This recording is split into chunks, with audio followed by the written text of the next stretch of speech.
Hello and welcome to Goblins and Aliens. Let's paint some models.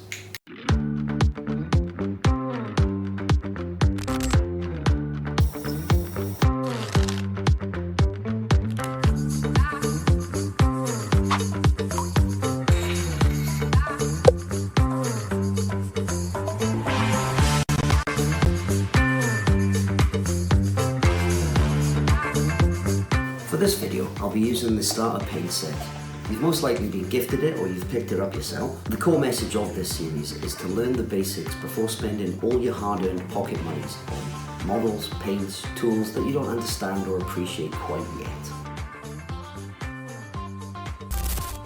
This is the base shade highlight method.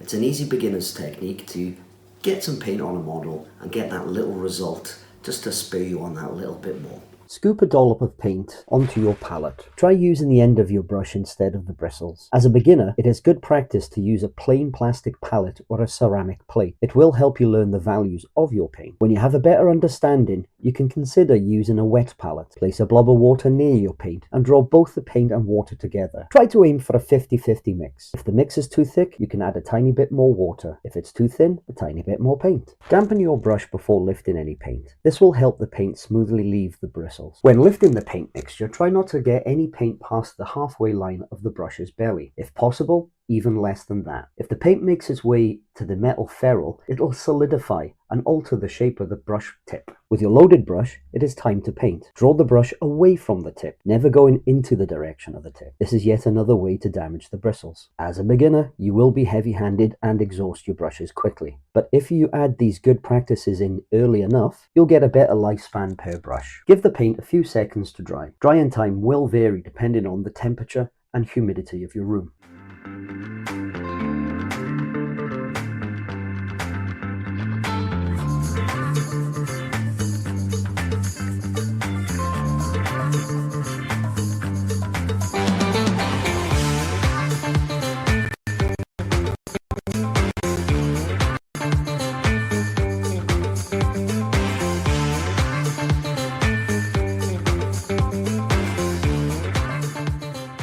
With a decent coverage of your base coat, it's time for the shade wash. This will add shadow to the sunken areas and stain the raised parts. The two ways of using wash is to either lift it straight from the pot and onto your model. This can be messy, but a little bit satisfying. Or you can water the wash down in a similar way to the paints. This will allow you to control the strength of the shade and limit the overall staining. Try both ways to find your preferred method. The most important thing to remember is that shade and washes take a lot longer to dry, typically around 30 minutes, but give it longer to be safe.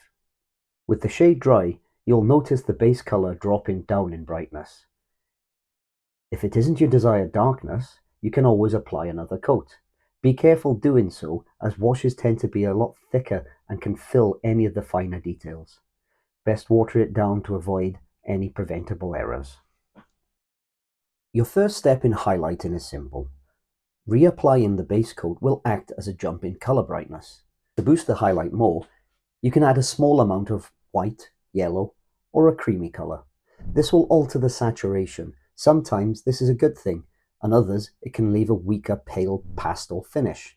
Depending on what look you choose, this can either be a neat effect or a hindrance. To fix this, simply water your previous color down to around 30 to 70 paint water ratio and glaze over the area to re-establish the tone. Be careful not to overload your brush and swamp the surface area.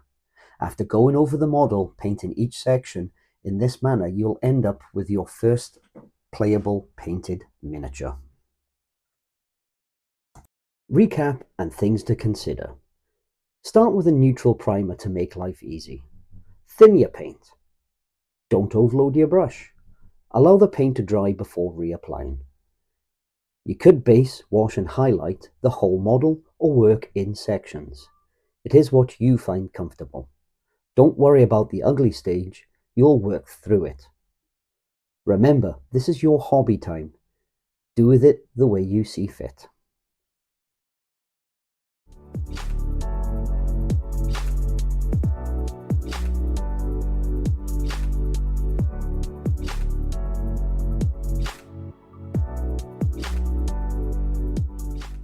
Layering up.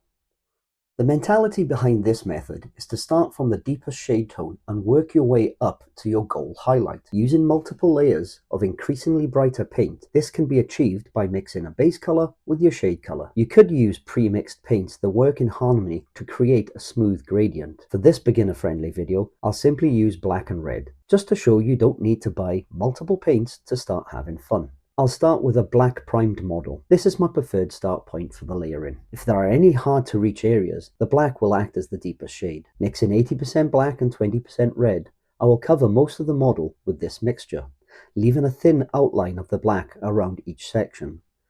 This will help with the visual separation of the different panels.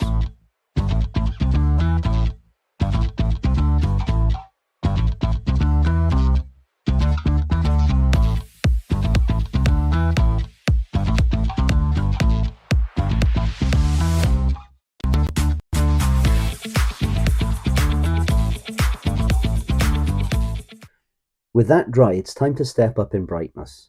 As a novice, you may want to start with a few layers in an attempt to uncomplicate your learning and give you your understanding some breathing space.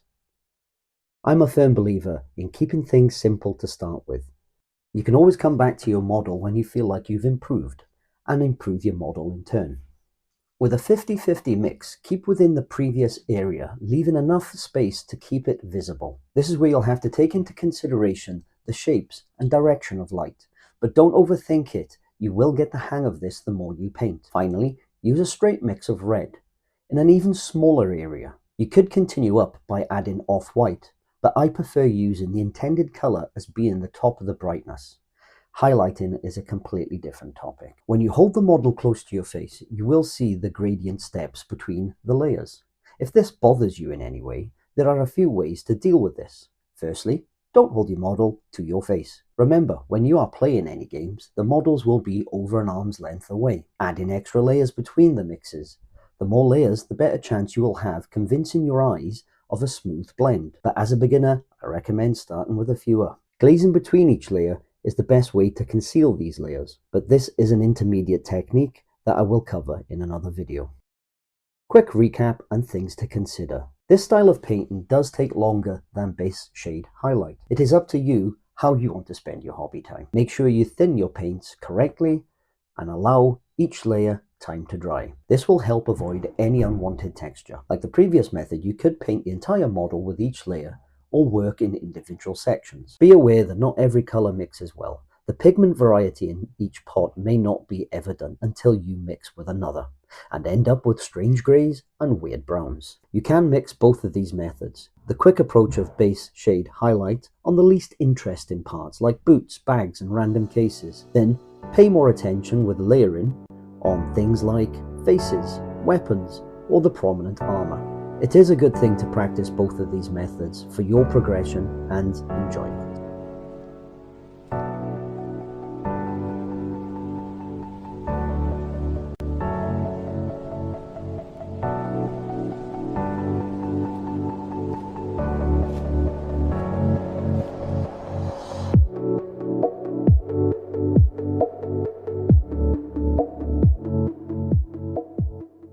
That's two beginner-friendly techniques covered here. The base shade highlight, it's a lovely little technique to start you off on your journey. It's an efficient way of getting the colour on the model and your model onto the tabletop. Then, when you're comfortable with that, you can then move on to your layering. Understanding both of these techniques will help you move forward and progress and have fun. The next video I'll be covering will be dry brushing. I'll do it on a vehicle first, then onto a model. If you'd like to see that video, please subscribe to keep an eye on the channel. And any comments on techniques or things you'd like to see done, just drop them in the comments below.